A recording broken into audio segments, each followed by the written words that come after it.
Hi to all. Welcome to Service Now Learn Easy Way Praveen Amminan YouTube channel. So ఈరోజు topic వచ్చేసరికి scripting బ్రీఫ్గా చెప్తానండి. Script include scripting అంటే ఏంటండి? Scripting is writing code to automate tasks. అంటే ఈ code use చేసి మన టాస్క్లు ఆటోమేట్ చేయడానికి స్క్రిప్టింగ్ యూజ్ చేస్తాం మనం. మాన్యువల్ టాస్క్ లేకుండా ఆటోమేటిక్ అప్రూవల్స్ కానీ ఆటోమేషన్ క్రియేషన్ కానీ అవుతూ ఉంటాయి. సో సర్వీస్ నోలో వచ్చేసరికి స్క్రిప్టింగ్ అనేది బిజినెస్ లాజిక్ని కంట్రోల్ చేస్తుంది, యూజర్ ఇంటర్ఫేస్ని కంట్రోల్ చేస్తుంది, ఇంటిగ్రేషన్స్ కంట్రోల్ చేస్తుంది. సో అంత ఇంపార్టెంట్ ఉంది స్క్రిప్టింగ్కి. And helps in reducing manual work and increasing efficiency. మనం మాన్యువల్ వర్క్ని కంట్రోల్ చేస్తాం, అంటే మినిమైజ్ చేస్తాం, రెగ్యులేట్ చేస్తాం, మన ఎఫిషియన్సీని పెంచుతుంది, సిస్టమిక్ ఎఫిషియన్సీని పెంచుతుంది. సో ఇది ఇంత ఇంపార్టెన్స్ ఉందండి స్క్రిప్టింగ్కి. స్క్రిప్టింగ్లో మనకి డెవలపర్కి మోస్ట్లీ స్క్రిప్టింగ్ వస్తే డెవలపర్ యాక్టివిటీ ఈజీగా ఉంటుందండి. ఇంటర్వ్యూ క్వశ్చన్స్ కూడా స్క్రిప్టింగ్ నుంచే ఉంటున్నాయి. ఇకపోతే సర్వీస్ నౌలో ఎన్ని టైప్స్ ఆఫ్ స్క్రిప్టింగ్ ఉన్నాయో చూద్దాం. మనం ముఖ్యంగా సర్వీస్ నౌలో client script, server side script, integration script ఉంటాయండి. క్లయింట్ స్క్రిప్ట్ అంటే మనకి బ్రౌజర్ ఎండ్, మనకి డిస్ప్లే ఏదైతే ఉంటుందో దాన్ని బ్రౌజర్ ఎండ్ అంటారు. అంటే మనకి స్క్రీన్ డిస్ప్లే అవుతుంది కదా, అది client side scripting. Client end nothing but client end. UI policies కూడా క్లయింట్ స్క్రిప్ట్ కింద వస్తాయి. ఇవి మనకి లైఫ్ టైంలో మనకి సర్వీస్లో మోస్ట్లీగా అలర్ట్ మెసేజ్లు ఉంటాయి కదండి. అలర్ట్ మెసేజ్లు కానీ ఫామ్ చేంజ్ అయినప్పుడు అలర్ట్ మెసేజ్ అవుతుంటుంది, లేదా ఇన్సిడెంట్ చేంజ్ అయినప్పుడు ఇన్సిడెంట్ ప్రయారిటీ చేంజ్ అయినప్పుడు మనకి అలర్ట్గా వస్తుంది. సో ఈ అలర్ట్ మెసేజ్ మొత్తం మనకి క్లయింట్ సైడ్ స్క్రిప్ట్ ద్వారా మారుతూ ఉంటాయి. నెక్స్ట్ వచ్చేసి సర్వర్ సైడ్ స్క్రిప్టింగ్. సర్వర్ పేరులో ఉంది, సర్వర్ అంటే బ్యాక్ ఎండ్లో రన్ అవుతుంటుంది స్క్రిప్టింగ్ అనేది. మనం చేంజెస్ మనం అప్లై చేసిన స్క్రిప్టింగ్ బ్యాక్ ఎండ్లో రన్ అవుతుంటాయి. దాన్ని సర్వర్ సైడ్ స్క్రిప్టింగ్ అంటారు. సర్వర్ మీద రన్ అవుతుండేది. ఎగ్జాంపుల్స్ వచ్చేసరికి బిజినెస్ రూల్స్, స్క్రిప్ట్ ఇంక్లూడ్స్. ఫర్దర్గా థర్డ్ టైప్ ఆఫ్ స్క్రిప్టింగ్ వచ్చేసరికి ఇంటిగ్రేషన్ స్క్రిప్ట్. ఇంటిగ్రేషన్స్ అంటే ముఖ్యంగా రెస్ట్ ఏపీఎస్లో, సోప్ ఇంటిగ్రేషన్స్లో మనం ఎక్కువ ఈ స్క్రిప్టింగ్ వాడతాం, ఈ ఇంటిగ్రేషన్ స్క్రిప్ట్ వాడతాం. సో ఇందులో వచ్చేసరికి మనం ఇప్పుడు నేర్చుకుంటుంది script include concept. Script include అనేది చాలా ఇంపార్టెంట్ అండి. సర్వీస్ నో స్క్రిప్టింగ్లో 70 to 80% of interview questions script include నుంచి వస్తాయి. మన స్క్రిప్ట్ ఇంక్లూడ్ పర్ఫెక్ట్గా ఉంటే మనకి ఐటీఎస్ఎంలో డెవలప్మెంట్ పార్ట్ దాదాపు 70% వచ్చేస్తుంది ఈజీగా. తర్వాత ఎందుకంటే స్క్రిప్ట్ ఇంక్లూడ్లోనే వర్క్ ఫ్లో కవర్ అవుతుంది, వర్క్ ఫ్లో స్క్రిప్టింగ్ కవర్ అవుతుంది, బిజినెస్ రూల్ స్క్రిప్టింగ్ కవర్ అవుతుంది, ఇంటిగ్రేషన్ స్క్రిప్ట్ రూల్ కవర్ అవుతాయి. సో అంత ఇంపార్టెన్స్ ఉంది. గ్లైడ్ రికార్డ్ కవర్ అయిపోతుంది, గ్లైడ్ ఏపీఎస్ కవర్ అవుతున్నాయి. గ్లైడ్ ఏపీఎస్ అంటే సర్వీస్ నో మనకి డిఫాల్టెడ్గా కొన్ని ఏపీఎస్ ఇస్తుందండి. ఏపీఎస్ అంటే nothing but Java script APS ఇస్తుంది.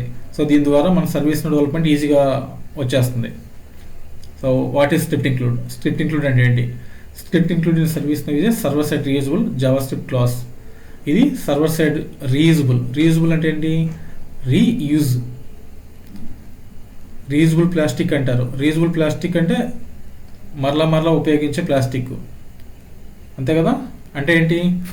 ఒక చోట మనం వాడిన లాజిక్ని వేరే చోట అప్లై చేస్తే దాన్ని రీయూజబుల్ అంటారు. ఫర్ ఎగ్జాంపుల్ ఏంటంటే స్క్రిప్ట్ ఇంక్లూడ్లో మనం స్క్రిప్ట్ యూజ్ చేస్తాం.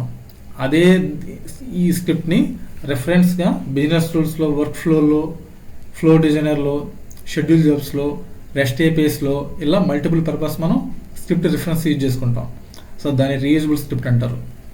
It contains functions that can be used by the business tools, background script, scripted REST APIs and other server-side script. అదేనండి, ఫంక్షన్స్ ఉంటాయి. దీన్ని మల్టిపుల్ పర్పస్లో వాడతాం మనం. Instead of writing the same logic again and again, you can write it once in a script include and call it when ever needed. మనం script ఇంక్లూడ్లో రాసిన code ఒకసారి రాస్తే సరిపోతుంది. బిజినెస్ రూల్స్ రాయాల్సిన పని లేదు, వర్క్ ఫ్లో రాయాల్సిన పని లేదు, షెడ్యూల్ జాబ్స్ రాయాల్సిన పని లేదు. మనం స్క్రిప్ట్ ఇంక్లూడ్ నుంచి కాల్ చేసుకుంటాం, అంటే స్క్రిప్ట్ ఇంక్లూడ్ నుంచి రెఫరెన్స్ ఇచ్చుకుంటాం మనం. సో ప్రతి చోట మనం స్క్రిప్ట్ రాయాల్సిన అవసరం లేదు. దీనివల్ల ఏంటంటే రీయూజబిలిటీ తగ్గుతుంది. సో సర్వర్ మీద బర్డెన్ తగ్గుతుంది, కోడ్ అనేది నీట్గా ఉంటుంది, సిస్టమ్ పర్ఫార్మెన్స్ బాగుంటుంది. ఇన్ని యూజెస్ ఉన్నాయండి స్క్రిప్ట్ ఇంక్లూడ్ వల్ల. So why script include is important? Script include ఎందుకు ఇంపార్టెంట్ అంటే center place to write reusable functions. ఈ స్క్రిప్ట్ ఇంక్లూడ్ ఒకటే మనకి రీయూజబుల్ ఫంక్షన్ రాయడానికి ఛాన్స్ అవుతుంది, పాసిబిలిటీ అవుతుంది. Avoids duplicate code across business rules, APIs, etc. అంటే మనం స్క్రిప్ట్ ఇంక్లూడ్ లేకపోతే బిజినెస్ రూల్లో కోడ్ రాస్తాము, వర్క్ ఫ్లోలో కోడ్ రాస్తాము, షెడ్యూల్ జాబ్స్లో కోడ్ రాస్తాము, ఇంటిగ్రేషన్స్లో కోడ్ రాస్తాము. సో ఇన్ని కోడ్ రాసే బదులు స్క్రిప్ట్ ఇంక్లూడ్లో కోడ్ రాసుకుని మిగతా చోట రిఫరెన్స్ ఇచ్చుకుంటే ఆ కోడ్ రీయూజబిలిటీ ఉంటుంది, మన సిస్టమ్ పర్ఫార్మెన్స్ బాగుంటుంది, కోడ్ డూప్లికేట్ని ప్రివెంట్ చేయొచ్చు. ఫర్ ఎగ్జాంపుల్ ఏమైనా కోడ్లో చేంజ్ చేసి వస్తే ఎక్కడ చేంజ్ చేయాల్సిన అవసరం లేదు, జస్ట్ స్క్రిప్ట్ ఇంక్లూడ్ చేంజ్ చేస్తే మిగతా చోట్ల ఆటోమేటిక్ చేంజ్ అయిపోతుంది. అదే స్క్రిప్ట్ ఇంక్లూడ్ లేకపోతే బిజినెస్ రూల్స్లో కానీ, షెడ్యూల్ జాబ్స్లో కానీ, వర్క్ ఫ్లోలో కానీ ఇట్లా చేంజ్ చేసుకుంటూ రావాలి. ఇదంతా మనకు బర్డెన్ అవుతుంది, డెవలప్ టాస్క్ అవుతుంది. దీనివల్ల సిస్టమ్ పర్ఫార్మెన్స్ తగ్గుతుంది, ఎర్రర్స్ కూడా వచ్చే ఛాన్స్లు ఎక్కువ ఉంటాయి. అంతేకాకుండా ఈ స్క్రిప్ట్ ఇంక్లూడ్ వల్ల ఇంప్రూవ్స్ మెయింటైనబిలిటీ అండ్ పర్ఫార్మెన్స్. మనకి ఎప్పుడైతే డూప్లికేట్ తగ్గుతుందో ఆ మెయింటైన్ చేసే స్క్రిప్ట్ ఇంక్లూడ్ పర్ఫార్మెన్స్ పెరుగుతుంది, మెయింటైనబిలిటీ కూడా బాగుంటుంది, ఇంప్రూవ్మెంట్ ఉంటుంది. Can be called from business rules, background script and work flows. So మన స్క్రిప్ట్ ఇంక్లూడ్లో మనం డిఫైన్ చేసిన కోడ్ని బిజినెస్ రూల్ నుంచి, బ్యాక్గ్రౌండ్ స్క్రిప్ట్ నుంచి, వర్క్ ఫ్లో నుంచి కాల్ చేసుకోవచ్చు ఈజీగా. సో ఇదేనండి importance of script include.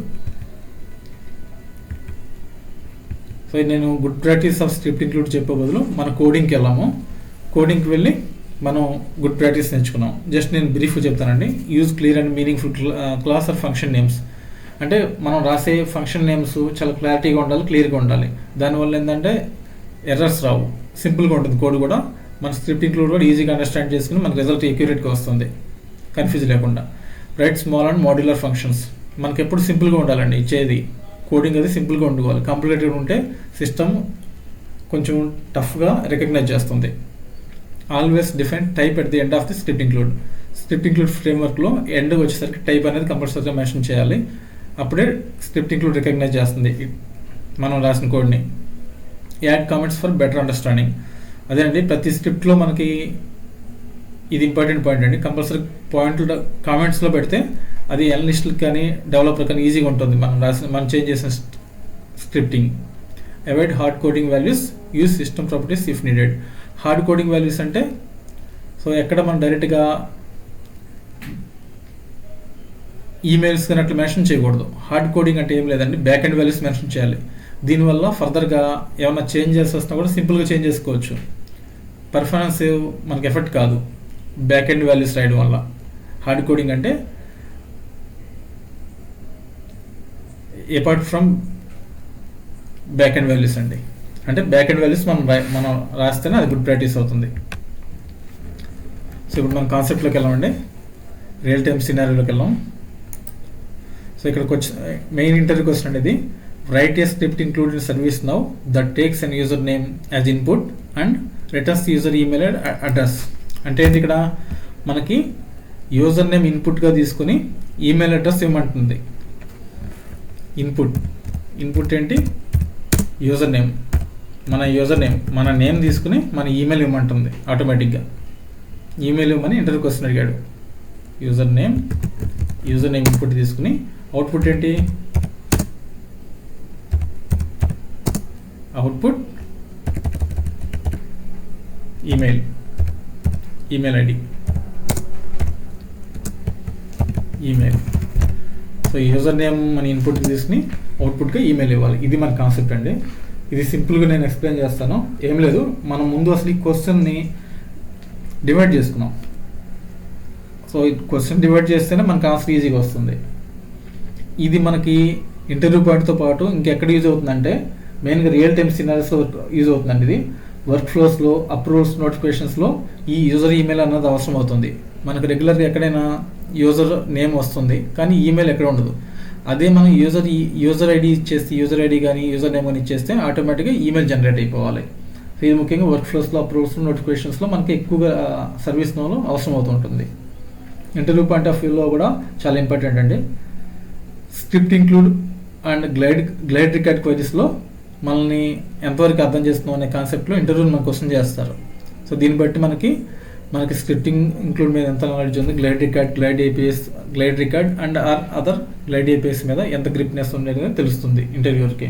So ఇది ప్రతి ఇంటర్వ్యూ క్వశ్చన్స్ కామన్గా అడుగుతారండి. దీనికి సంబంధించి యూజర్ నేమ్ ఇచ్చి ఈమెయిల్ క్రియేట్ చేయడం కానీ, లేకపోతే సిస్టమ్ ఐడి ఇచ్చి ఈమెయిల్ ఐడి క్రియేట్ చేయడం కానీ అట్లా ఎక్కువగా ఇస్తూ ఉంటారు. సర్వీస్ నో డెవలపర్కి ఇది చాలా కామన్గా ఉంటుంది. ఇది డైలీ ఏదో ఒక యాక్టివిటీస్లో ఇది యూజ్ అవుతుంది. సో అందువల్ల నేను ఈ ఎగ్జాంపుల్ ఎక్స్ప్లెయిన్ చేస్తున్నాను.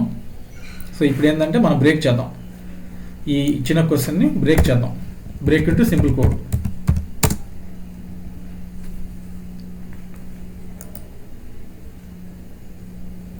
సో యూజర్ నేమ్ అనేది మనం ఇన్పుట్గా తీసుకుంటాం. ఫస్ట్ పాయింట్ ఇది, యూజర్ నేమ్ ఇన్పుట్.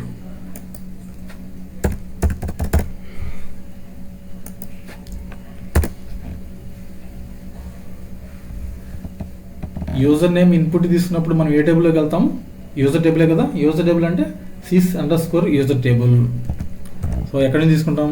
sys_యూజర్ టేబుల్ నుంచి మనం యూజర్ నేమ్ తీసుకుంటాం. ఇది second point. So user name తీసుకోవాలంటే కండిషన్ కంపల్సరీగా యాడ్ చేయాలి కాబట్టి యాడ్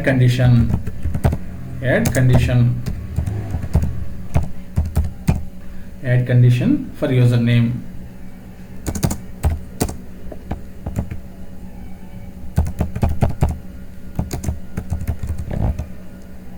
మన యూజర్ నేమ్ని ఇన్పుట్గా తీసుకుంటాం.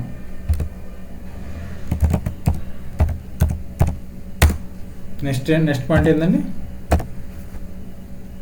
ఇప్పుడు కండిషన్ తీసుకున్నాము, ఇన్పుట్ తీసుకున్నాము, టేబుల్ తీసుకున్నాము, కండిషన్ తీసుకున్నాము. నెక్స్ట్ క్వెరీ చేయాలి. ఇదే బేసిక్ స్ట్రక్చర్ అండి మనకి స్క్రిప్ట్ ఇంక్లూడ్ వచ్చే బేసిక్ కండిషన్. మనం ఎప్పుడైనా క్వశ్చన్ అడిగితే ఇట్లా డివైడ్ చేస్తున్నాం, ఆ క్వశ్చన్ని ఆన్సర్గా డివైడ్ చేస్తున్నాం. క్వెరీ రన్ చేయాలి. కండిషన్ అయిపోయింది, క్వెరీ రన్ చేయాలి. So run query. Next point, query run చేసిన తర్వాత ఏమొస్తుంది?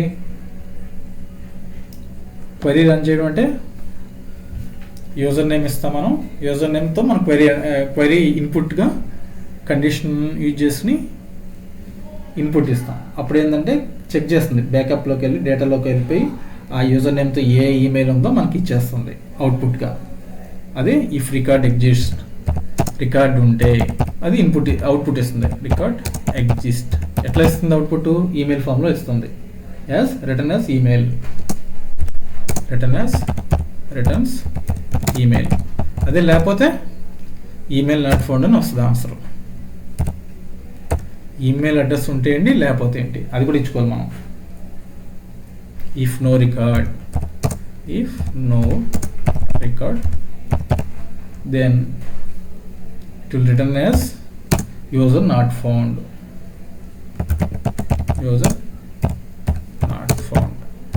సో మళ్ళీ ఇంకోసారి బ్రేకప్ చేస్తున్నాం, మీకు ఇంకోసారి ఎక్స్ప్లెయిన్ చేస్తాను. ఫస్ట్ మనకి ఇంటర్వ్యూ క్వశ్చన్ ఇవ్వడుతున్నాడు, మీకు write a script include in service now that takes an user name as input. Service నౌలో యూజర్ నేమ్ ఇన్పుట్గా తీసుకుని మనకి యూజర్ మెయిల్ ఐడి లేకపోతే మెయిల్ అడ్రస్ కావాలి మనకి. దీనికోసం ఏం చేస్తాం? ఈ కోడ్ని మనం బ్రేక్ చేస్తాం. ఫస్ట్ ఏంటి, మనకి ఇన్పుట్ ఇచ్చాడు. ఇన్పుట్ అంటే ఏంటి? యూజర్ నేమ్ ఇచ్చాడు. So input is user name. తర్వాత ఇన్పుట్ ఎక్కడ తీసుకోవాలి? మనం sys_యూజర్ టేబుల్ నుంచి తీసుకోవాలి.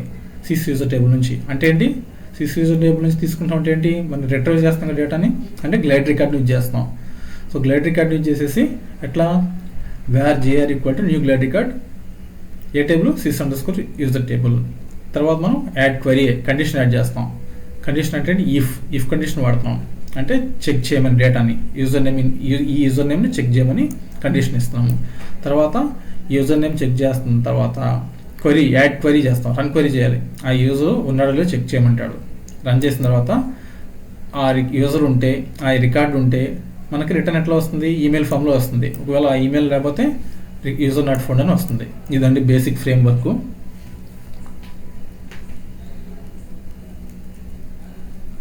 ఇప్పుడు మనం కోడ్లోకి వెళ్ళాం, స్క్రిప్ట్ ఇంక్లూడ్ కోడ్కి వెళ్ళాలి. సో మనకి ఫస్ట్ బేసిక్స్ ఏంటంటే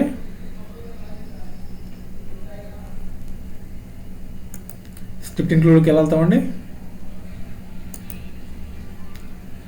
స్క్రిప్ట్ ఇంక్లూడ్ అని ఆల్లోకి వెళ్ళి స్క్రిప్ట్ ఇంక్లూడ్ అని టైప్ చేస్తాం. స్క్రిప్ట్ ఇంక్లూడ్స్ సిస్టమ్ డెఫినేషన్ కింద స్క్రిప్ట్ ఇంక్లూడ్ వస్తుంది. అది క్లిక్ చేస్తాం మనం.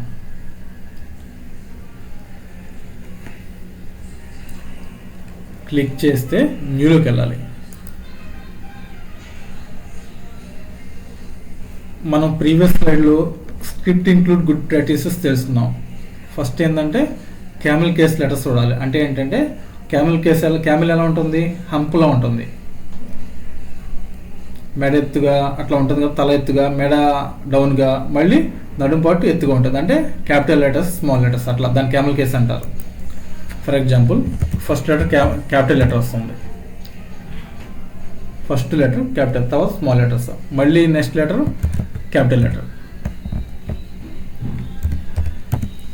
మనము నేమ్ దగ్గర యూజర్ యూటిల్స్ అని ఎగ్జాంపుల్ ఇచ్చినాం, ఒక వేరియబుల్ ఇచ్చుకున్నాం నేమ్. దాన్ని కర్సర్ ఇక్కడ వేరే చోట పెడితే ఆటోమేటిక్గా డిఫాల్ట్గానే గ్లోబల్ యూజర్ యూటిల్స్ వస్తుంది. దాంతోపాటు ఈ ఫ్రేమ్వర్క్ వచ్చేస్తుంది. నేను ఒక్కొక్కటి ఎక్స్ప్లెయిన్ చేస్తాను ఇప్పుడు. ఏపీ నేమ్ ఆటోమేటిక్గా డిఫాల్ట్గా గ్లోబల్ కింద యాడ్ అవుతుంది. యూజర్ యూటిల్స్కి ఏపీ నేమ్ గ్లోబల్ కింద యాడ్ అవుతుంది.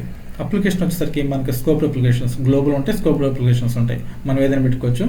యాక్సెసిబుల్ ఫ్రమ్ వచ్చేసరికి this application scope only or all application scope only, మనం ఏదైనా పెట్టుకోవచ్చు అండి. నేను ఎప్పుడైతే ఆల్ అప్లికేషన్ స్కోప్స్ అంటే అన్ని అప్లికేషన్స్కి ఇది అప్లై అవుతుంది. తర్వాత గ్లైడ్ ఎజాక్స్ ఎనేబుల్డ్ అని ఉంది.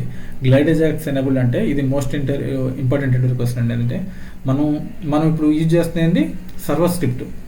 సర్వర్ స్క్రిప్ట్ నుంచి క్లయింట్ సైడ్ స్క్రిప్ట్ ఎలా కాల్ చేయాలనేది గ్లైడ్ ఎజాక్స్ ఎనేబుల్ ద్వారా మనం యూజ్ చేసుకోవచ్చు. సర్వర్ స్క్రిప్ట్ అంటే ఏంటి, బ్యాకెండ్లో జరుగుతుంది. క్లయింట్ స్క్రిప్ట్ అంటే మనకి డిస్ప్లే మీద ఏం కనిపిస్తుందో క్లయింట్ స్క్రిప్ట్ అంటారు. అంటే ఎర్రర్ మెసేజ్లు ఏమైనా కనిపించాలనుకోండి, సర్వర్ సైడ్ స్క్రిప్ట్ యూజ్ చేస్తా, ఆ సిచ్యువేషన్ మనం గ్లైడ్ ఎజాక్స్ ఎనేబుల్ చేస్తే మనకి సర్వర్ సైడ్ నుంచి క్లయింట్ స్క్రిప్ట్ రన్ అవుతుంది. మొబైల్ కాలబుల్ అంటే ఏంటంటే మనకి మొబైల్ అప్లికేషన్స్ ఉంటాయి, నవ్ ఏజెంట్ అని. సో ఈ మొబైల్ అప్లికేషన్స్ అప్లై కావాలంటే మొబైల్ కాలబుల్ క్లిక్ చేస్తే మనకి వాటి కూడా అప్లై అవుతుంది. శాండ్ బాక్స్ ఎనేబుల్స్ అంటే ఇది హై సెక్యూరిటీగా ఉన్న వాటికి శాండ్ బాక్స్ ఎనేబుల్ వాడతారు.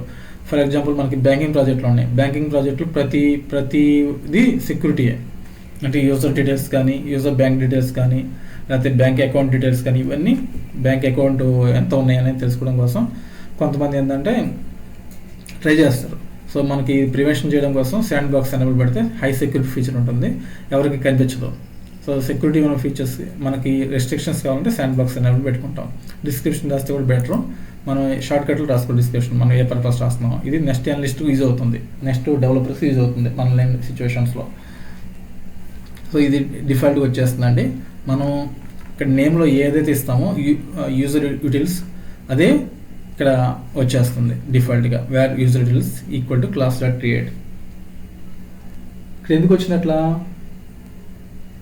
సర్వీస్ నోలో స్క్రిప్ట్ ఇంక్లూడ్ క్లాస్ ఫామ్లో రాయాలి కాబట్టి ఫస్ట్ లైన్ ఎలా వస్తుంది మనకి. ఇందులో వేర్ అంటే వేరియబుల్. వేరియబుల్ ఏంటి, వేరియబుల్ డిక్లేర్ వేరియబుల్ డిక్లేర్ చేస్తుంది మనకి. నేమ్ డిక్లేర్ చేస్తుంది యూజర్ యూటిల్స్ అనేది, మన క్లాస్ నేమ్ అనేది. ఇది ఈక్వల్ టు అనేది అసైన్మెంట్ ఆపరేటర్స్ అంటే ఏంటి, left side equal to right hand, left hand equal to right hand, left hand equal to left హ్యాండ్కి 5 ఫింగర్స్ ఉంటే రైట్ హ్యాండ్ కూడా 5 ఫింగర్స్ ఉండాలి. ఇది మ్యాథ్స్ ఫార్ములా. సో ఇదే ఇక్కడ అప్లై అవుతుంది స్క్రిప్టింగ్లో కూడా. Left hand equal to right hand అవ్వాలి. క్లాస్లో క్రియేట్ అంటే న్యూ కొత్త క్లాస్ని క్రియేట్ చేయమని మనకి చెప్తుంది ఇది ఈ లైన్. మనం ఇంకోటి గుర్తుపెట్టుకోండి, ఎప్పుడైతే మన కోడింగ్ ఎండ్ అవుతుందో సెమికోలన్ ఇచ్చుకోవాలి. అంటే అంతటితో కోడ్ అయిపోతుందని, ఆ కోడ్ అంతటితో అయిపోతుందని. నెక్స్ట్ ఇప్పుడు ఏంటి, మనం క్లాస్ క్రియేట్ చేసాం.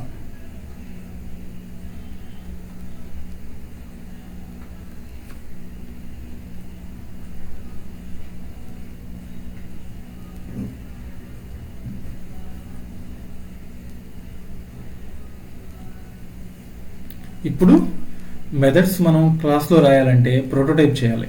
సో ఇది prototype. User యూటిల్స్ dot prototype equal to curly brackets open. అంటే క్లాస్లో మెథడ్స్ని యాడ్ చేయడానికి ప్రోటోటైప్ ఉండాలి. క్లాస్లో ఇప్పుడు మనం ఏంటి, క్లాస్ నేమ్ యాడ్ చేసాం, తర్వాత మెథడ్స్ యూజ్ చేయాలి. మెథడ్స్ వాడాలంటే దానికి ప్రోటోటైప్ కావాలి కంపల్సరీగా. సో ప్రోటోటైప్ డిఫాల్ట్గా ఇచ్చేస్తుంది మనకి. ఇందులో ఏంటంటే ఇప్పుడు ఎందుకు ప్రోటోటైప్ వచ్చింది, తర్వాత ఏం చేయాలి, మన ఫంక్షన్స్ డిఫైన్ చేయాలి. అందువల్ల ఏంటంటే ఇనిషియలైజ్ ఫంక్షన్ వస్తుంది. ఇనిషియలైజ్ ఫంక్షన్ ఎందుకు వస్తుంది, క్లాస్లో మెథడ్స్ని యాడ్ చేయడానికి ప్రోటోటైప్ వాడాలి దీన్ని, ఫంక్షన్ని.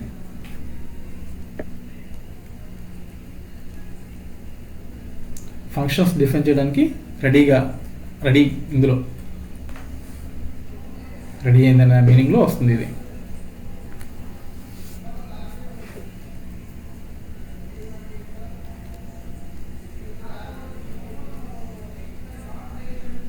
ఇనిషియలైజ్ ఫంక్షన్ అంటే ఏంటంటే ఆబ్జెక్ట్ క్రియేట్ చేసినప్పుడు రన్ అవుతుంది.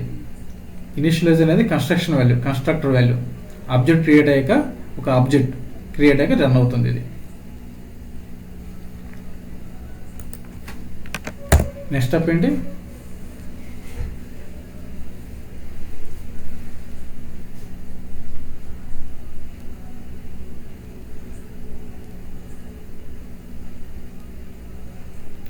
ఇప్పుడు ఏంటి మన రిక్వైర్మెంటు, మనం యూజర్ నేమ్ ఇచ్చి ఈమెయిల్ తీసుకోవాలి. యూజర్ నేమ్ ఇవ్వడం ద్వారా మనకి ఈమెయిల్ జనరేట్ చేసుకోవాలి. ఆ యూజర్ నేమ్కి అటాచ్ అయిన ఈమెయిల్ మనకి డిస్ప్లే అవ్వాలి. దానికోసం ఏం చేయాలి, requirement is to fetch the email. So we need to function. So function కావాలి మనకి, మన ఈమెయిల్ తీసుకోవాలి కాబట్టి ఒక ఫంక్షన్ రావాలి. అందుకోసం ఫంక్షన్ రాస్తాం మనం. ఇప్పుడు ఎట్లా రాస్తాం, గెట్ యూజర్ ఈమెయిల్. అంతే కదా మన కాన్సెప్ట్ ఏంటి, యూజర్ ఈమెయిల్ కావాలి మనకి. Get user email.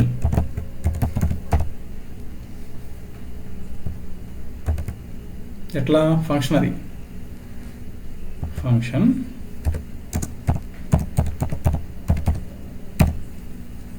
ఏం ఫంక్షన్, మనం ఏమిస్తున్నాం, యూజర్ నేమ్ ఇస్తున్నాం కదా, యూజర్ నేమ్ ఇస్తున్నాం, దాని నుంచి మనకి యూజర్ ఈమెయిల్ రావాలి. యూజర్ నేమ్ తర్వాత ఏం చెప్పాను మీకు, building black of the code start అవుతుంది, అంటే కర్లీ బ్రాకెట్స్. ఈ కర్లీ బ్రాకెట్స్లో మనకి కోడ్ బ్లాక్స్ ఫామ్లో ఉంటుంది. బ్లాక్స్ ఫామ్లో మనం జనరేట్ చేయాలి.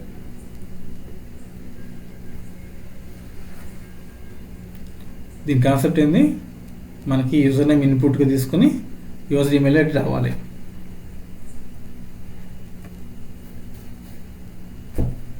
ఎందుకు ఇది మన రిక్వైర్మెంట్ ఏంది, యూజర్ ఈమెయిల్ జనరేట్ చేసుకోవాలి. ఫంక్షన్ యూజర్ నేమ్ అనే ఫంక్షన్ యూజ్ చేసుకుని మనం యూజర్ ఈమెయిల్ని క్రియేట్ చేసుకోవాలి. యూజర్ నేమ్ని ఇన్పుట్ పారామీటర్స్గా, ఇన్పుటే కదండి యూజర్ నేమ్. ఏంటి, యూజర్ నేమ్ని ఇన్పుట్ తీసుకుని మనకి యూజర్ ఈమెయిల్స్ రావాలి.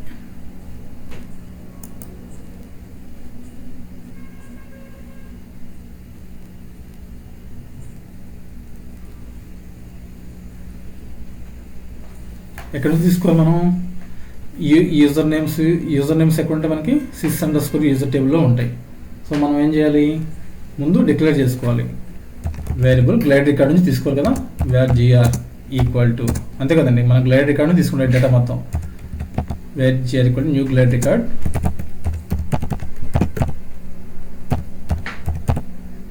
ఈ టేబుల్ నుంచి sys_ యూజర్ టేబుల్ నుంచి, అంతే కదా, sys_ యూజర్ టేబుల్ కామాక్స్లో పెట్టుకుని sys_ యూజర్ టేబుల్.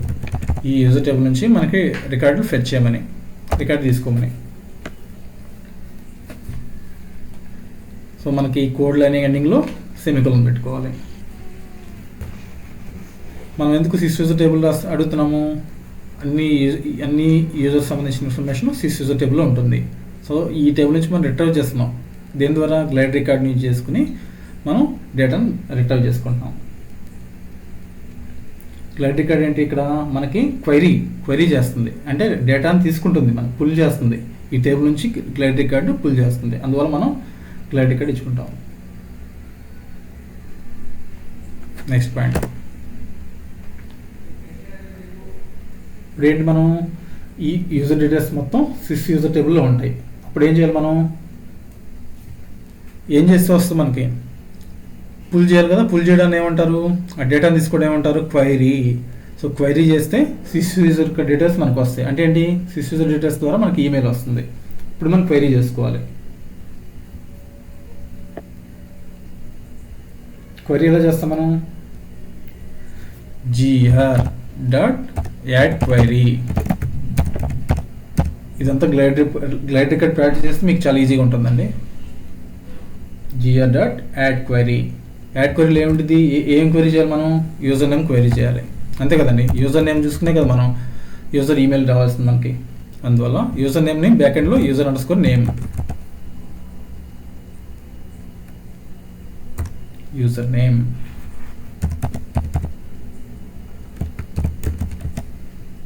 సో మనకు లైన్ ఎండింగ్లో సెమీకోలన్ కావాలి. దీని మీనింగ్ ఏంటి,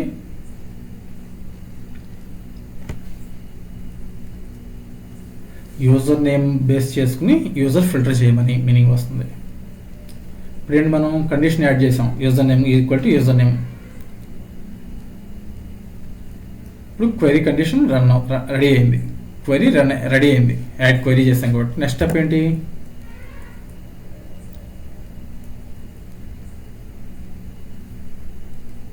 యాడ్ క్వైరీ కండిషన్ రెడీ అయింది. యాడ్ క్వైరీ తర్వాత కంపల్సరీగా క్వైరీ వస్తుంది. జిఆర్ డాట్ క్వైరీ చేయాలి. జిఆర్ డాట్ క్వైరీ ఇది బై హెడ్ ఇది బండ గుర్తండి. జిఆర్ డాట్ యాడ్ క్వైరీ తర్వాత కంపల్సరీ క్వైరీ వస్తుంది, గుర్తుపెట్టుకోండి. ఇది ప్రాక్టీస్ మీద మీకు ఈజీ అవుతుంది. అంటే క్వైరీ చేయమని, ఈ యూజర్ నేమ్ని క్వైరీ చేయమని meaning.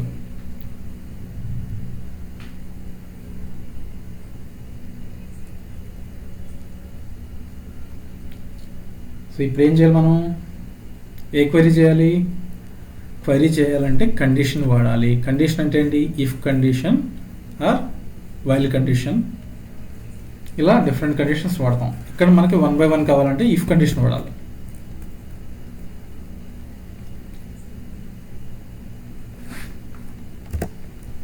If gr let record dot next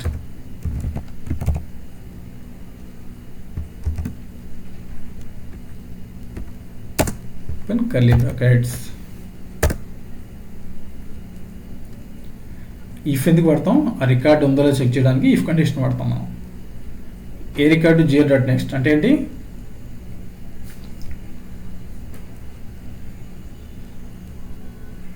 record ఉందో చెక్ చేయడానికి ఇఫ్ కండిషన్ వాడతాం మనం. సో మనం జిఆర్ డాట్ నెక్స్ట్ వల్ల రికార్డు ఉంటే ట్రూకి వస్తుంది.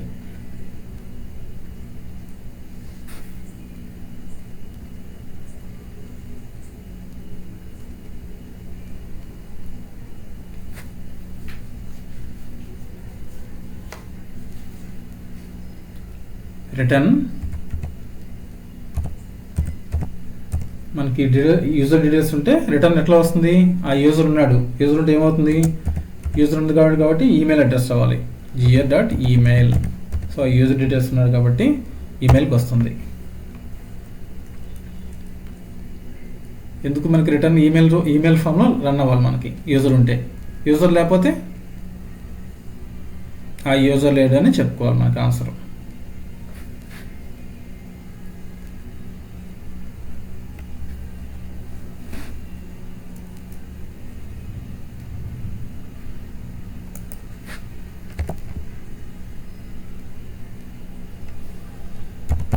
రిటర్న్. సో ఈమెయిల్ ఉంటే రిటర్న్ వస్తుంది. అదే ఈమెయిల్ లేకపోతే రిటర్న్ యూజర్ నాట్ ఫౌండ్ అని వస్తుంది. ఆ యూజర్ లేరు, యూజర్ ఈమెయిల్ లేరు అనే మీనింగ్తో వస్తుంది. యూజర్ నాట్ ఫౌండ్, యూజర్ లేరు, మీరు అడిగిన యూజర్ లేరని. ఒకవేళ ఈమెయిల్ లేకపోతే ఇట్లా బ్యాక్ ఎండ్లో వచ్చేస్తుంది మనకి.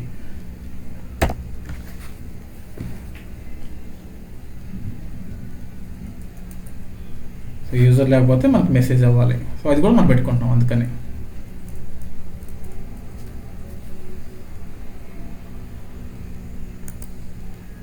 కామా పెట్టుకుంటాం. కంటిన్యూ అవుతుంది. ఇంకా కోడ్ అందరితో అయిపోవాలా, కంటిన్యూ అవుతుంది.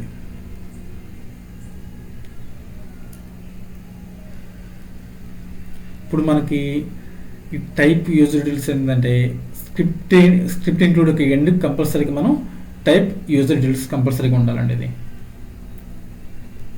ఇది ఏంటంటే సర్వీస్ నౌకి క్లాస్ నేమ్ చెప్తుంది, గుర్తు చేస్తుంది మళ్ళీ. ఇంతటితో స్క్రిప్ట్ ఇంక్లూడ్ అయిపోయింది. సో కంపల్సరీ గుర్తుపెట్టుకోండి, టైప్ని ప్రాపర్టీతో ఎండ్ చేయాలి. ఈ టైప్ అనేది మనకు ప్రాపర్టీది, దీంతో ఎండ్ చేసేయాలి. ఈ టైప్ యూజర్ యూటిలిటీస్ అనేది సర్వీస్ నౌ క్లాస్ పేరు చెబుతుంది. ఇప్పటి వరకు స్క్రిప్ట్ ఇంక్లూడ్ అయిపోయింది. మనం ఇప్పుడు ఒకసారి ఫార్మాట్ చేసుకోవాలి.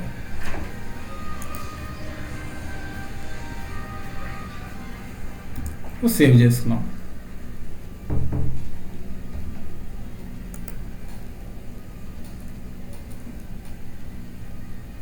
ఇప్పుడు ఏంటి మనకి స్క్రిప్ట్ ఇంక్లూడ్లో యూజర్ నేమ్ యూజ్ చేసి మనం ఈమెయిల్ అడ్రస్ రావాలి. దీన్ని మనం బ్రేక్ చేసుకున్నాం. ఇన్పుట్గా ఇన్పుట్గా ఫస్ట్ ఇన్పుట్ యూజ్ చేసుకుని యూజర్ నేమ్ యూజ్ చేసుకుని ఈమెయిల్ రావాలి. సో ఇన్పుట్ రాస్తున్నాం. ఎక్కడి నుంచి ఇన్పుట్ రావాలి? ఏ టేబుల్ నుంచి రావాలి? యూజర్ టేబుల్ నుంచి రావాలి. యూజర్ టేబుల్ అంటే sys_యూజర్ టేబుల్. మన కండిషన్ కూడా మెన్షన్ చేయాలి. కండిషన్ పెడితేనే నెక్స్ట్ స్టెప్ వస్తుంది. కండిషన్ తర్వాత జిఆర్ డాట్ యాడ్ క్వైరీ, తర్వాత run query, GR dot query పెట్టుకోవాలి. అదే ఇఫ్ రికార్డ్ ఎగ్జిస్ట్ ఉంటే మనకి రిటర్న్ అవ్వాలి. రికార్డ్ లేకపోతే రికార్డ్ లేదని చెప్పాలి, యూజర్ నాట్ ఫౌండ్ అని. ఇది అప్పుడు ఈమెయిల్ ఫార్మాట్ వస్తుంది. సో మనం ఇప్పుడు ఏంటంటే ఇప్పుడు దాకా మనం ఇప్పుడు చెప్పుకుని మొత్తం స్క్రిప్ట్ ఇంక్లూడ్ అంటే ఫర్ ఎగ్జాంపుల్ స్క్రిప్ట్ ఇంక్లూడ్ ఒక క్యాలిక్యులేటర్ ఎగ్జాంపుల్ తీసుకుంటే స్క్రిప్ట్ ఇంక్లూడ్ అనేది క్యాలిక్యులేటర్ ఫార్ములా అంటే క్యాలిక్యులేటర్ బ్రెయిన్. ఇప్పుడు దాకా మనం క్యాలిక్యులేటర్ ఫార్ములా రాసాం. మన క్యాలిక్యులేటర్ ఫార్ములా ఎప్పుడు ఎగ్జిక్యూట్ అవుతుందంటే 1 × 2 = 2 కొడితే ఎంటర్ కొడితేనే అయ్యేది. సో ఎగ్జిక్యూట్ అయ్యేది బిజినెస్ రూల్. ఫార్ములా అనేది మన స్క్రిప్ట్ ఇంక్లూడ్ మన ఫార్ములా అనుకుంటే ఈ క్యాలిక్యులేటర్ అవుట్పుట్ అనేది business rule background script. Calculator output. So ఈ స్క్రిప్ట్ ఎగ్జిక్యూట్ కావాలంటే మనకి బ్యాక్గ్రౌండ్ స్క్రిప్ట్ యూజ్ చేయాలి. Script background.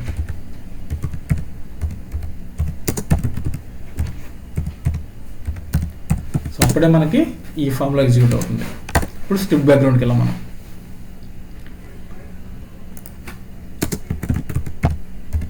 స్క్రిప్ట్ ఇంక్లూడ్ అనేది ఇప్పుడు మన ఫార్ములా రాసాం.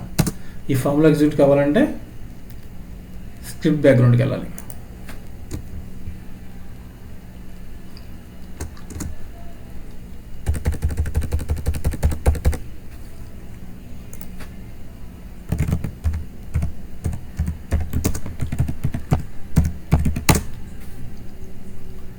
సో జనరల్గా ఏంటంటే మీరు స్క్రిప్ట్ ఇంక్లూడ్ రాసి బిజినెస్ రూల్స్ కానీ షెడ్యూల్ చెప్పుకొని రాస్తారు. సో ఇంకా సింపుల్గా కొత్తగా ప్రాక్టీస్ చేసే వాళ్ళకి ఏంటంటే స్క్రిప్ట్ బ్యాక్గ్రౌండ్ సరిపోతుంది. స్క్రిప్ట్ బ్యాక్గ్రౌండ్ మీకు పర్ఫెక్ట్గా వస్తే నెక్స్ట్ లెవెల్ షెడ్యూల్ జాబ్స్లో కానీ స్క్రిప్ట్ బిజినెస్ రూల్స్ కానీ అప్లై చేయండి మీరు. ఇప్పుడు మనకి స్క్రిప్ట్ బ్యాక్గ్రౌండ్ కావాలి. స్క్రిప్ట్ బ్యాక్గ్రౌండ్ ఎలా వెళ్తారు?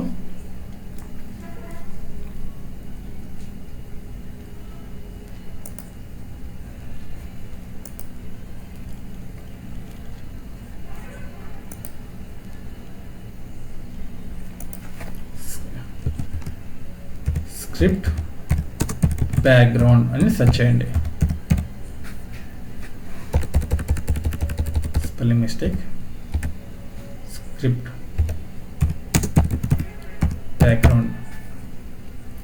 స్క్రిప్ట్ బ్యాక్గ్రౌండ్ మీద క్లిక్ చేస్తే మనకి ఇలా వస్తుంది. సో మనకి ఆబ్జెక్ట్ పెట్టాలి. ఆబ్జెక్ట్ క్రియేట్ చేసుకుని వేరియబుల్ కొత్త ఆబ్జెక్ట్ క్రియేట్ చేసుకోవాలి. వేర్ యూటిల్స్ ఈక్వల్ టు అంటే assignment operators. New user యూటిల్స్.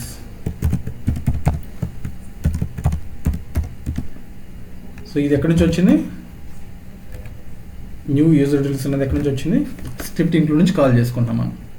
Script include create చేసాం కదా యూజర్ యూటిల్స్. సో దీన్ని బ్యాక్గ్రౌండ్ స్క్రిప్ట్లో కాల్ చేసుకుంటున్నాం. మనం ముందే చెప్పుకున్నాం ఎందుకు కాల్ చేసుకోవాలి. స్క్రిప్ట్ ఇంక్లూడ్ అనేది రీయూజబుల్ కోడ్. అంటే ఈ స్క్రిప్ట్ ఇంక్లూడ్ కోడ్ని రెఫరెన్స్ పెట్టుకొని మనం బ్యాక్గ్రౌండ్ స్క్రిప్ట్లో వర్క్ఫ్లోలో అట్లా రీయూజ్ చేసుకుంటాం. ఓకేనా? నెక్స్ట్ ఫంక్షన్ కాల్ చేయాలి.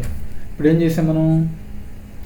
ఆబ్జెక్ట్ క్రియేట్ చేసాం. క్రియేట్ చేసిన ఆబ్జెక్ట్కి ఫంక్షన్ కాల్ చేసుకోవాలి. Get user email. Get user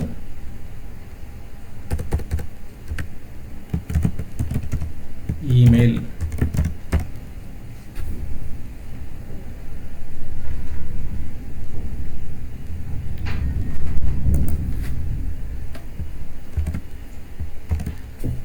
ఏ ఈమెయిల్? యూజర్ టేబుల్లోకి వెళ్ళిపోయి ఫర్ ఎగ్జాంపుల్ యూజర్ ఐడి ఉంది, అబుల్ ట్యూటర్ ఉన్నాడు. అబుల్ ట్యూటర్ నేమ్ కాపీ చేసుకోండి. యూజర్ టేబుల్లోకి వెళ్ళి ఎవరో ఒకరు నేమ్ తీసుకోండి. మనకేంది కాన్సెప్ట్? యూజర్ ఐడి నేమ్ ఇస్తే మనకి ఈమెయిల్ రావాలి, అదే కదా. సో ఇక్కడ కాపీ పేస్ట్ చేయండి అబుల్ ట్యూటర్. ఇప్పుడు ఏంటి మనకి కాల్ ఫంక్షన్ కాల్ చేస్తున్నాం. ఫస్ట్ ఆబ్జెక్ట్ క్రియేట్ చేస్తున్నాము. ఫస్ట్ ఆబ్జెక్ట్, తర్వాత ఫంక్షన్, కాల్ ఫంక్షన్. తర్వాత మనకి దీన్ని ప్రింట్ చేస్తే వచ్చేది అంటే gs.print. gs.print ప్రింట్ చేయాలి. దీన్ని ప్రింట్ చేస్తే మనకు వస్తుంది. ఏమేమి ప్రింట్ చేయాలి మనకి? ఈమెయిల్ కావాలి కదా, ఈమెయిల్ కావాలి కదండి. ఆన్సరు ఈమెయిల్, ఈమెయిల్ ఇంకా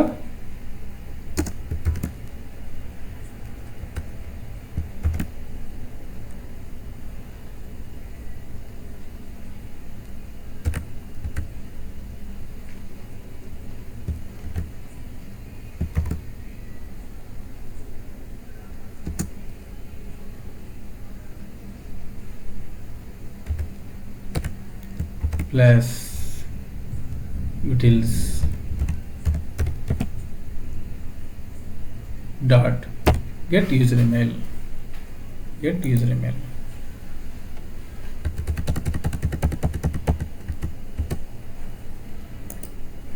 రన్ చేద్దాం. రన్ స్క్రిప్ట్ కొట్టండి ఇక్కడ.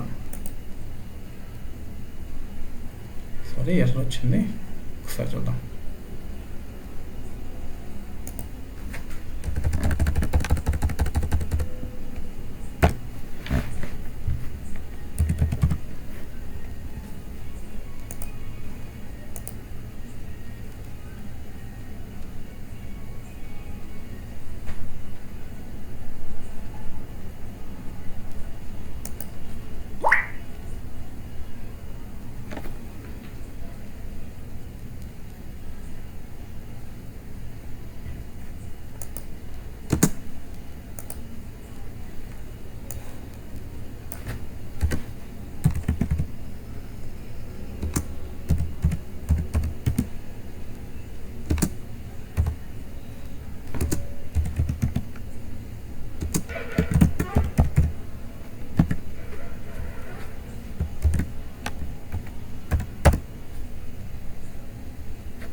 లైన్ అండి, సెమికోలన్ ఇవ్వాలి. ఫార్మాట్ కోడ్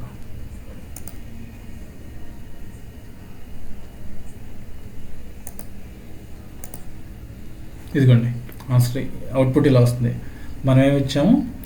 స్క్రిప్ట్ ఇంక్లూడ్లో ఇన్పుట్గా నేమ్ ఇచ్చాము.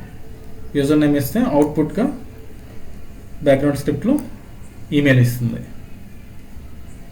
మరిన్ని ట్రై చేద్దాం మనం. అలాంటి సెర్చ్ వన్ చేద్దాం.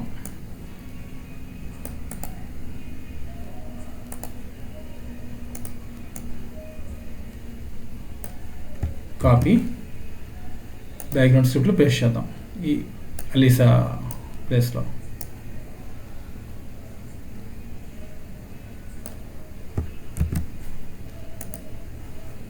అలెన్ స్క్వివెంట్ అని వచ్చింది. ఇదిగోండి, అడ్మిన్ ఇద్దాం.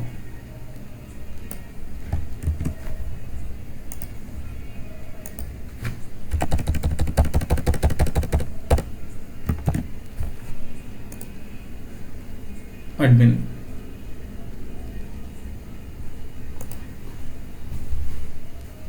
అడ్మిన్ ఎగ్జాంపుల్ అని వచ్చింది.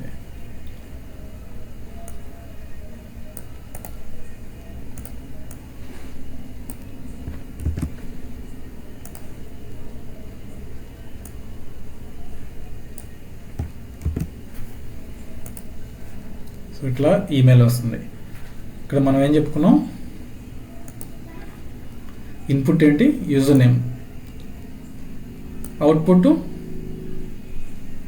ఈమెయిల్. అవుట్పుట్ ఈమెయిల్గా వస్తుంది. Right a script include service now that takes an user name as input and returns the user's email address. మనం ఏం చేసాం ఇప్పుడు సర్వీస్ నౌలో స్క్రిప్ట్ ఇంక్లూడ్ క్రియేట్ చేస్తున్నాం మనం. అది ఇన్పుట్గా తీసుకుని మనకి అవుట్పుట్గా ఈమెయిల్ ఇస్తుంది. ఇన్పుట్ నేమ్గా తీసుకుని అవుట్పుట్గా ఈమెయిల్ ఇస్తుంది. ఇక్కడ యూజర్ డీటెయిల్స్ ఎక్కడి నుంచి క్రియేట్ చేస్తాం, స్క్రిప్ట్ ఇంక్లూడ్ క్రియేట్ చేస్తాం ఈ యూజర్ డీటెయిల్స్. సో మనం దీన్ని రీయూజబుల్ చేసుకుంటున్నాం. ఇక్కడ వాడిన స్క్రిప్ట్ ఇంక్లూడ్ వాడిన కోడ్ని మనం రీయూజబుల్ చేసుకుని ఇక్కడ కాల్ చేసుకుంటాం బ్యాక్గ్రౌండ్ స్క్రిప్ట్లో. సో ఇదేనండి రీయూజబుల్ కోడ్ అంటారు దీన్ని. మనం తీసుకోవాల్సిన ప్రికాషన్స్ ఏంది, మన కోడ్ రాసేప్పుడు సో ఇది కంపల్సరీగా క్యామెల్ కేస్ ఉండాలి. అంటే ఏంటి అప్పరు నెక్స్ట్ అప్పర్ లెటర్స్ ఉండాలి, స్టార్టింగ్ లెటర్ నెక్స్ట్ లెటర్, మిగతా మొత్తం లోవర్ లెటర్స్ ఉండాలి, లోవర్ కేస్ ఉండాలి. తర్వాత కంపల్సరీగా పేజ్ ఎండింగ్లో టైప్ అనేది వాడాలి. మనం ఇట్లా టైప్ అనేది ఎంటర్ చేస్తేనే మనకి స్క్రిప్ట్ ఇంక్లూడ్ రికగ్నైజ్ చేస్తుంది మన కోడ్ని. సో స్మాల్ మాడ్యులర్ కోడ్ని వాడాలి, కాంప్లికేటెడ్ కోడ్ని వాడకూడదు మధ్యలో.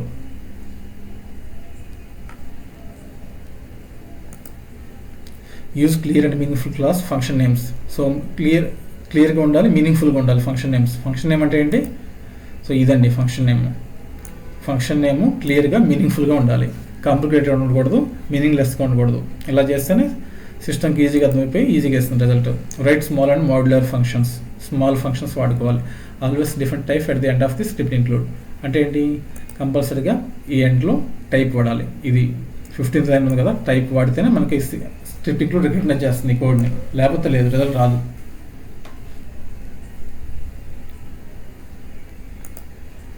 Add comments for better understanding. Comments పెడితే ఇంకా అండర్స్టాండింగ్ ఉంటుంది. నెక్స్ట్ మాడిఫై చేసే డెవలపర్స్ ఈజీగా అండర్స్టాండ్ చేసుకుంటారు. Avoid hard coding values, use system properties if needed. System properties అని తెలుసు కదండి, back and values. Back and values రాయడం వల్ల మనకి ఈజీ అవుతుంది. యూజర్ అండర్స్కోర్ నేమ్ ఉంది కదా, దీన్ని బ్యాక్ అండ్ వాల్యూ అంటారు. అదే యూజర్ నేమ్ మనం నేమ్ పెట్టామనుకోండి, నేమ్ మార్చడానికి ఇబ్బంది అవుతుంది. సో నేమ్ మార్చినప్పుడల్లా ఇవన్నీ కోడ్ మారుస్తూ ఉండాలి. అదే బ్యాక్ అండ్ నేమ్ పెట్టుకోనుకోండి, అంత అవసరం లేదు, ఒక్క చోట రాస్తే సరిపోతుంది, మిగతా చోట్ల మార్చాల్సిన అవసరం లేదు.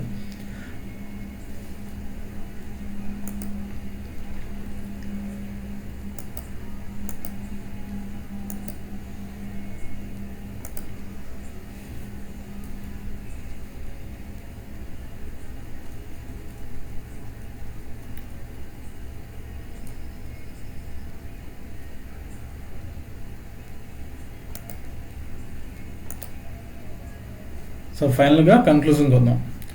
Script include is a reusable server side script in service now. Reusable తెలుస్తుంది కదండి, మన స్క్రిప్ట్ ఇంక్లూడ్లో వాడిన స్క్రిప్ట్ని బిజినెస్ టూల్స్లో, వర్క్ ఫ్లోలో, షెడ్యూల్ జాబ్స్లో, ఇంటిగ్రేషన్స్లో వాడుకోవచ్చు. Improves the maintainability and reduces duplication. So ఇది ఒక్క చోట మనం రీయూజబిలిటీ ఇవ్వడం వల్ల ఏంటంటే మెయింటెనెన్స్ ఈజీ అవుతుంది. అంటే ఒక్క చోట చేంజ్ చేస్తే సరిపోతుంది, మిగతా ఎక్కడ చేంజ్ చేయాల్సిన అవసరం లేదు. రెడ్యూస్ డూప్లికేషన్, సో డూప్లికేషన్ కూడా తగ్గిపోతుంది. బెస్ట్ ప్రాక్టీసెస్కి keep it clean, modular and well documented. Already చెప్పుకున్నాం మనం. సో ఇదండి మనం ఓవరాల్గా చెప్పుకున్న స్క్రిప్ట్ ఇంక్లూడ్ కాన్సెప్ట్.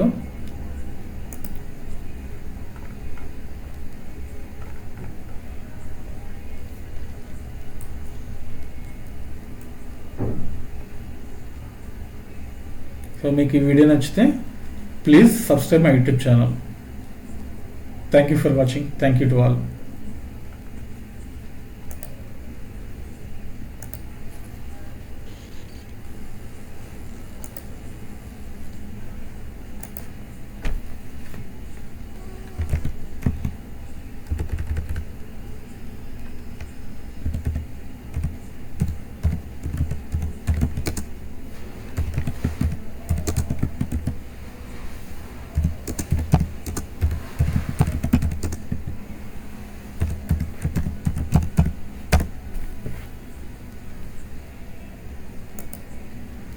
సో మీకు వీడియో నచ్చితే please subscribe my YouTube channel.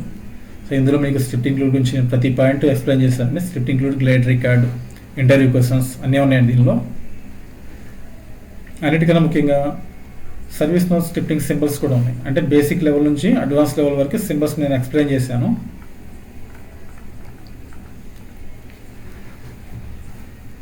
Please subscribe my YouTube channel for further more updates. Thanks and thank you to all.